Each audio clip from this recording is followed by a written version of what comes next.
Gila guys, ngeri banget ini guys. Katanya pajak UMKM makin naik tinggi.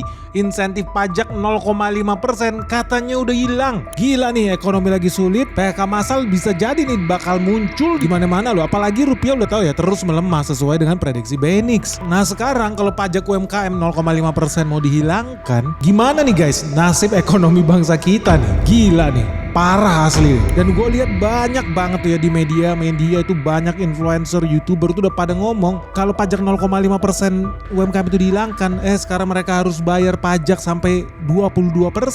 Waduh, bakal bisa makin kacau nih perekonomian negara kita. Apa betul guys? So gimana nih guys nasib UMKM Indonesia? Bener nggak sih berita bahwa kita bakal dipalak nih sama pajak nih? Padahal lu tahu ya Indonesia korupsinya nomor 1. Bisa-bisanya ya pajak malah dinaikin. Bener nggak sih guys? So kalau lu penasaran apa sih perahara yang lagi heboh belakangan ini terkait pajak, lu jangan skip video ini. Let's check this out.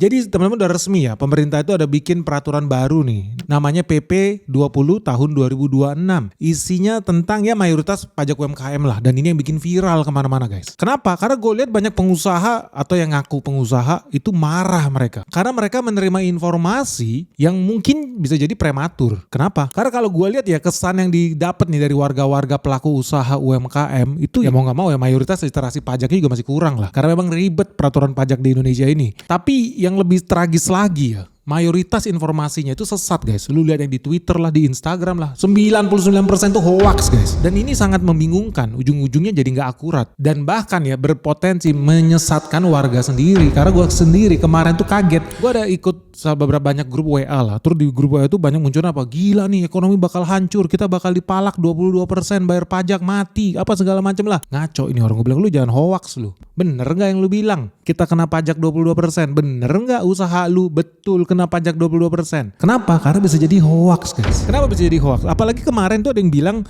gimana nasib kita kena pajak 22%? Kemarin aja 0,5% udah empot-empotan. Kenapa empot-empotan? Iya karena marginnya tipis pak. Margin saya cuma 2%. Goblok. Ini gue kasih tau lu ya. Justru kalau margin lu cuma 2%, realitanya lu itu tambah cuan dengan peraturan ini. Kenapa bisa ya? Makanya kita bahas deh yuk 4 poin penting dari peraturan pajak yang baru ini guys. Nah poin yang pertama nih guys, ini betul-betul luar biasa banget. Kenapa? Karena sekarang lu itu bebas bayar pajak. Artinya pajak lu cuma 0%. Ini poin yang pertama. Ada pajak 0% sekarang kalau omzet usaha lu di bawah 500 juta. Jadi teman-teman ini kabar baik nih dari peraturan pajak yang baru. Kalau lu punya usaha, lu adalah orang pribadi, lu tukang somai pinggir jalan, dagang empe-empe, lu buka warung, whatever lah. Omzet lu di bawah 500 juta setahun. Lu tau gak pajak yang lu harus bayar ke negara berapa? Sekarang 0%. Aneh gak? Kalau menurut gua aneh. Kalau banyak orang yang marah-marah. Kenapa? Karena sekarang lu bayar pajak cuma 0%. Kalau omzet lu di bawah 500 juta dalam 1 tahun. So, kalau ada yang bilang peraturan ini bikin rugi, bikin boncos,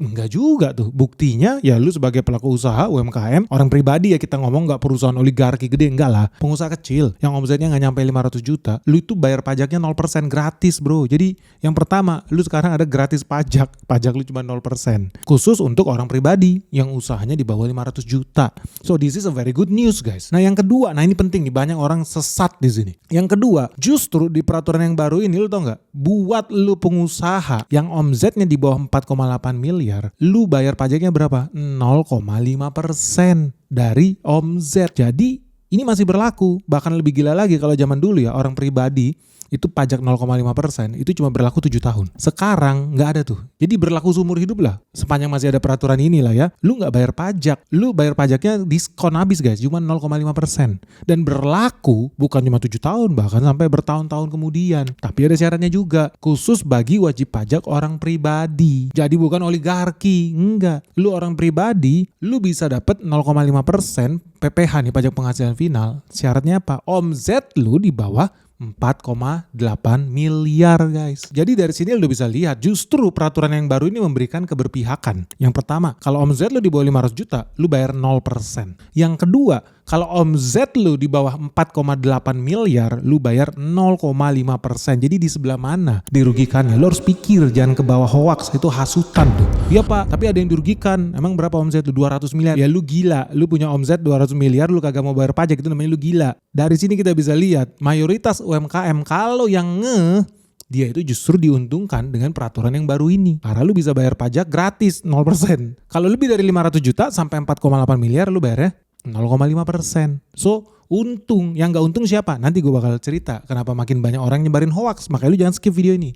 Karena ada juga poin yang ketiga. Nah ini penting. Poin yang ketiga, Pak, tadi kan buat orang pribadi. Apalagi memang kelebihannya. Nah yang ketiga, sebetulnya ya, tarif pajak yang sangat-sangat ringan itu 0,5% dari omset itu sebetulnya masih berlaku. Selain buat orang pribadi, sebetulnya yang bisa pakai ini masih ada wajib pajak perseroan perorangan. Jadi perusahaan perorangan, bukan perusahaan yang umum lah. Perusahaan PT yang satu orang doang yang punya. Itu masih boleh pakai 0,5%. Nah selain itu koperasi juga masih boleh pakai PPh 0,5% dari omset ya. So sebetulnya ini masih berlaku khusus lu yang bener-bener pelaku usaha UMKM. Nama saya sekarang gini banyak ya. Gue tahu ada pengusaha tukang potong, semoga gak marah. Tukang potong ayam di Jakarta Selatan, dagang di atas trotoar, punya beberapa lapak. Lu tahu omset dia sehari berapa? Ratusan juta bro. Bayar pajak gak? Kagak.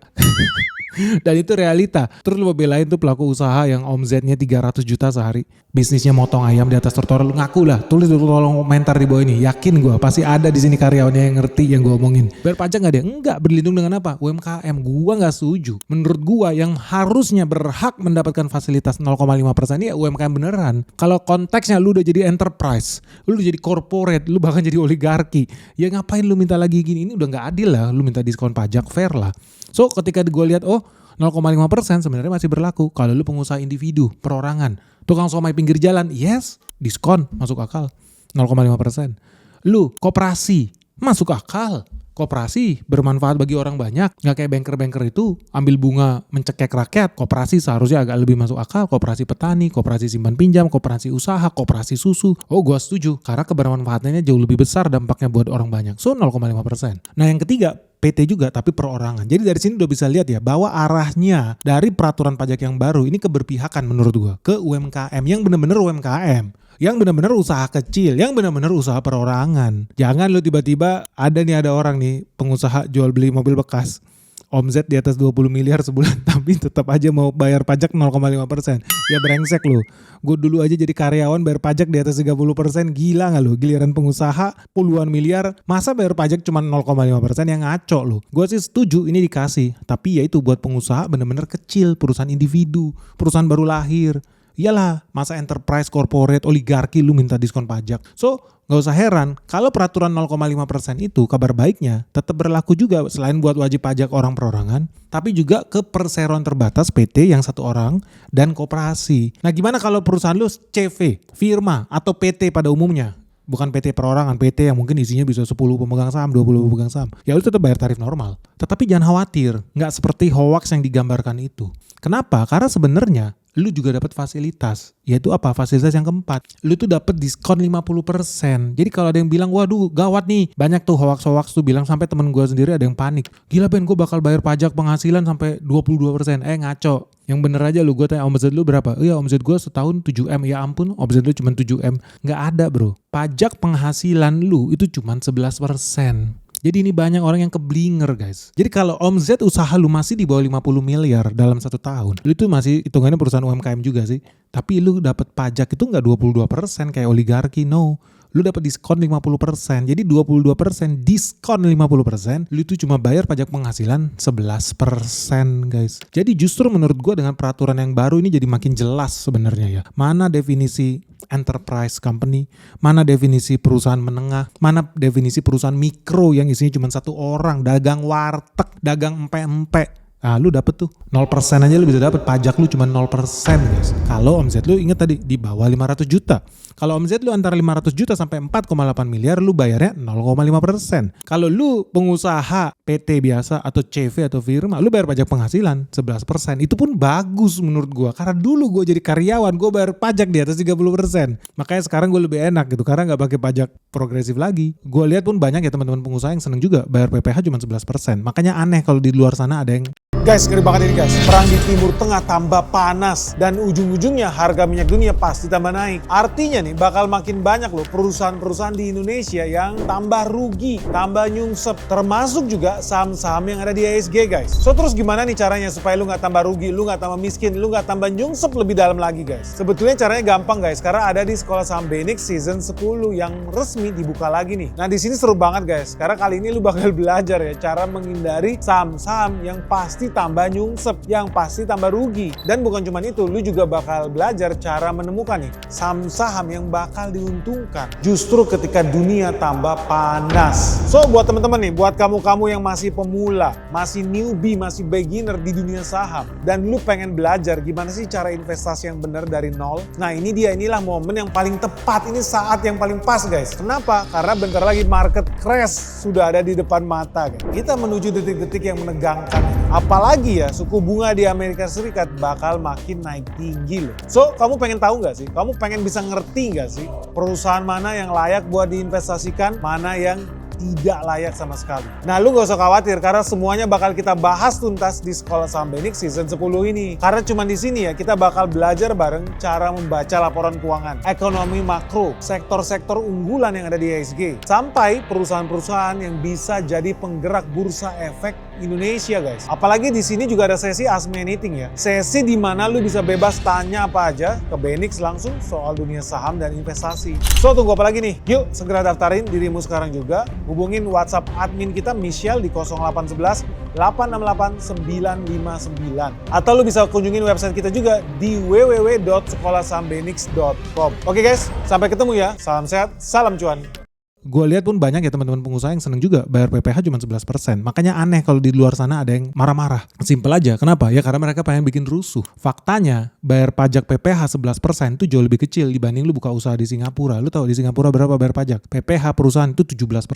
Jadi sebenarnya kita bayar pajak PPh 11% kalau omzet kita masih di bawah 50 miliar, 11% itu untung. Kenapa? Karena 11% itu sebetulnya dihitung dari profit, bukan dari omzet. So buat teman-teman di sini yang ngaku usaha kecil, margin cuma 1%, 2%, banyak tuh hoax. Wah gue dirugikan nih dengan peraturan yang baru. Kagak, gini hitungannya. Nah lihat di layar kaca nih guys. Ini UMKM ya. Kalau omzet lu setahun 100 juta, zaman dulu lu pakai pajak 0,5%. Lu tuh bayar pajaknya 500 ribu guys. Kecil banget, iya.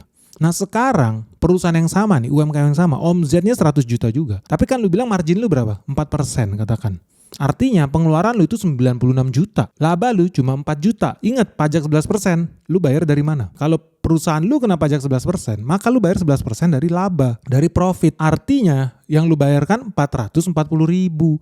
Jauh lebih kecil dibandingkan 500 ribu. Jadi zaman dulu lu bayar pajak 500 ribu, zaman sekarang lu bayar malah turun jadi 440 ribu. Pak gimana kalau omsetnya 400 juta? Lu lihat nih, kalau 400 juta pajak 0,5%, lu dulu bayar pajaknya 2 juta setahun. Nah sekarang perusahaan lu, karena marginnya cuma 4%, omsetnya sama-sama 400 juta, artinya pengeluaran lu 384 juta. Ujung-ujungnya laba lu itu sebenarnya cuma 16 juta. Artinya pajak yang lu harus bayarkan 11% dari 16 juta, yaitu 1.760.000.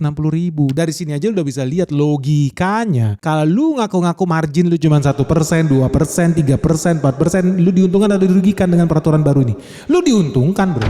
Karena pajak 11% itu ambilnya bukan dari omzet, ambilnya dari laba. Beda dengan yang 0,5%. 0,5% itu ambilnya dari omzet, dari revenue, dari top line. Jadi kalau dibilang, wah Indonesia bisa kiamat nih gara-gara peraturan pajak yang baru. Kagak bro, enggak. Lu lihat aja hitungannya resmi nih. Jadi dari sini gue lihat wah banyak banget nih orang-orang ngaco nih. Gue lihat nih YouTuber lah, Instagram lah. Waduh di TikTok apalagi ngaco. Enggak, ini hitungannya real.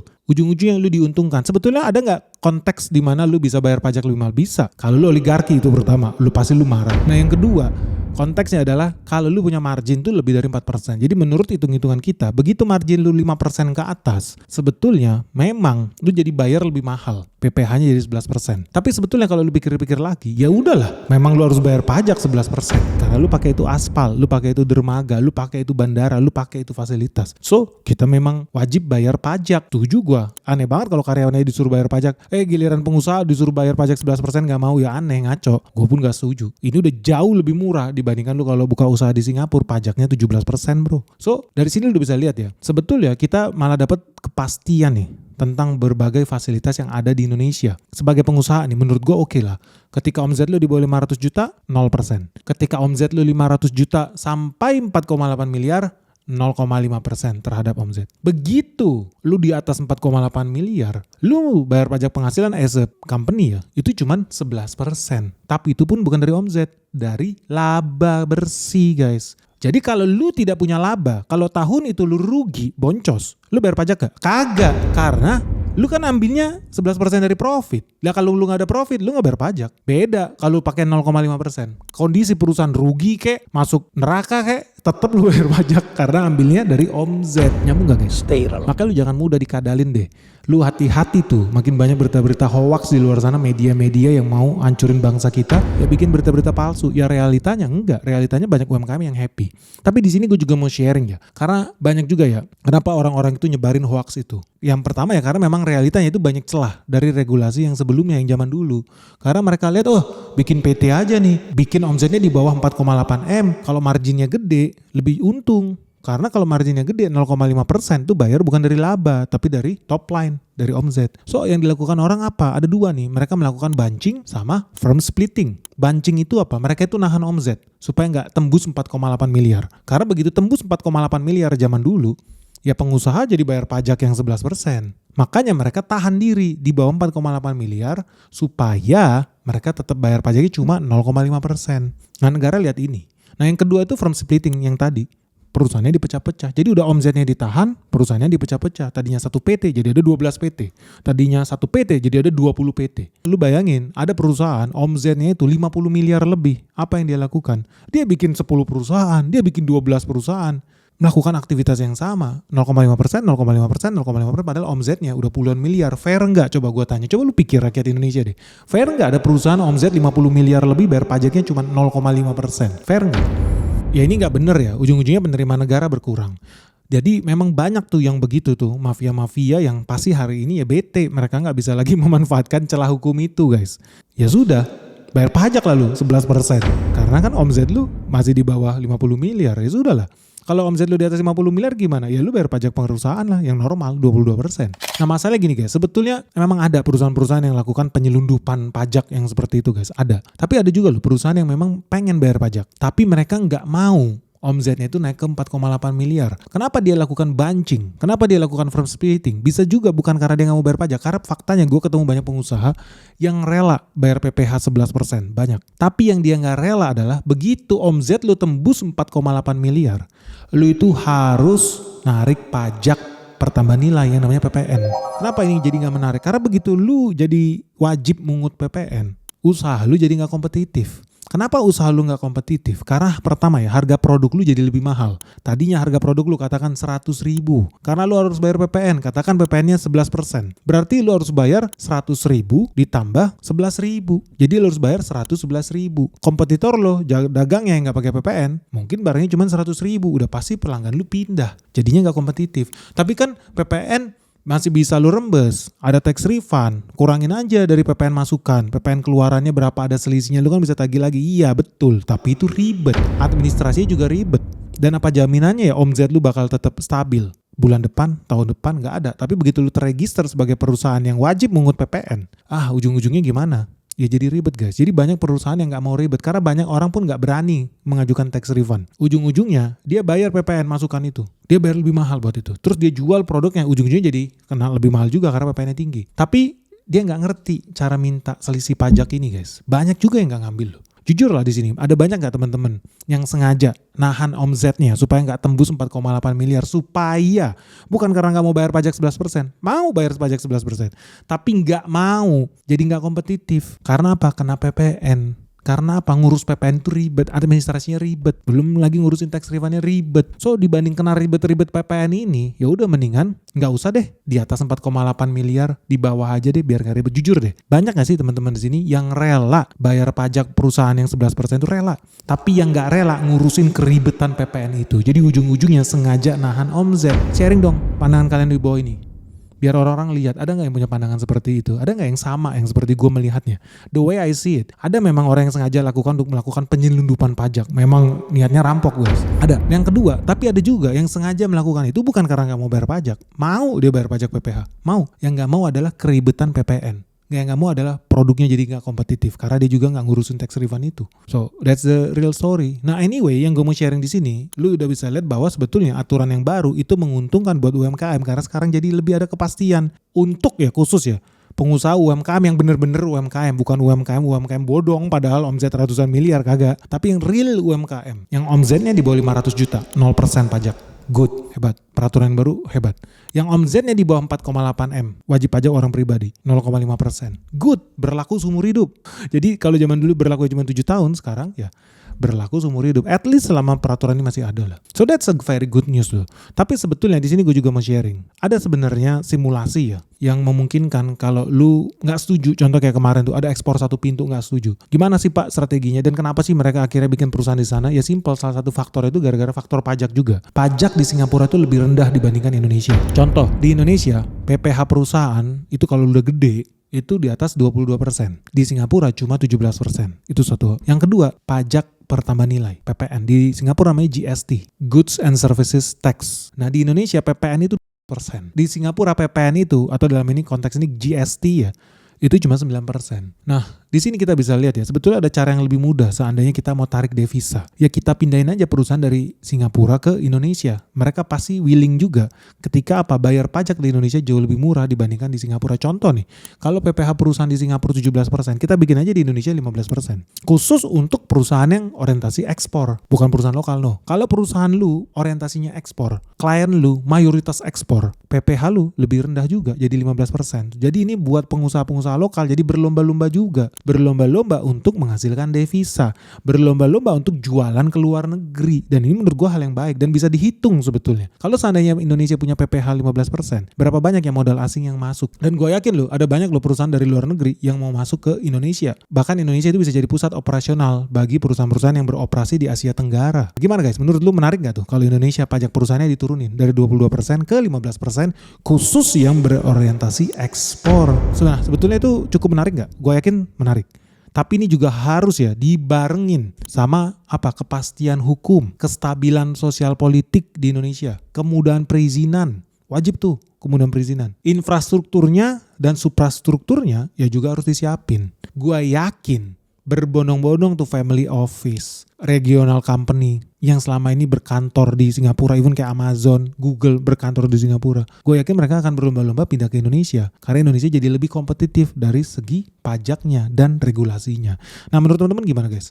Lu setuju nggak kalau kita bikin peraturan yang ultimately ya direct attack lah ke Singapura? Singapura pajaknya 17%, kita bikin 15%. Singapura buka perusahaan cuma butuh waktu nggak nyampe 1 minggu, Indonesia buka perusahaan 1 hari. Izin disiapin 1 paket, notarisnya, BKPM-nya, perizinannya, IWO, NPWP-nya jadi dalam waktu 1 hari. Tapi mungkin gak ya guys Indonesia bisa lakukan itu? But anyway, gimana menurut lu guys? Sharing dong pandangan kalian tentang peraturan UMKM yang baru ini. Menurut lu sebetulnya meringankan, memudahkan, membantu UMKM Indonesia atau justru malah bikin buruk nih guys? Gue sih lihat ya banyak teman-teman gue yang setuju. Yang memang selama ini mereka bayar pajak 11% dan mereka happy. Sekarang jadi ada kejelasan lah. Tapi banyak juga yang gak happy yang selama ini melakukan firm splitting. Jadi dipecah omsetnya ke 20 perusahaan yang berbeda. Inilah orang-orang ini sebetulnya yang lagi diincer nih sama pemerintah. Karena aturannya, lu udah gak jatuhnya ke UMKM lah. Lu punya omset 50M, 100 miliar, ya udahlah. Level lu ya udah jadi perusahaan, lu jadi corporate. Nggak logis kalau lu masih ngemis-ngemis 0,5% itu. Setuju nggak lu guys? Tapi kenapa ya banyak orang yang nge-hate sama peraturan yang baru ini? Jadi menurut kalian sebetulnya peraturan yang baru ini menguntungkan atau enggak sih ke UMKM di Indonesia? Sharing dong pandangan kalian terkait peraturan UMKM ini. Lu setuju atau enggak? Oke guys, ditunggu ya pandangan kalian di kolom komentar di bawah ini. Semoga video kita bermanfaat. Salam sehat, salam cuan, bye-bye.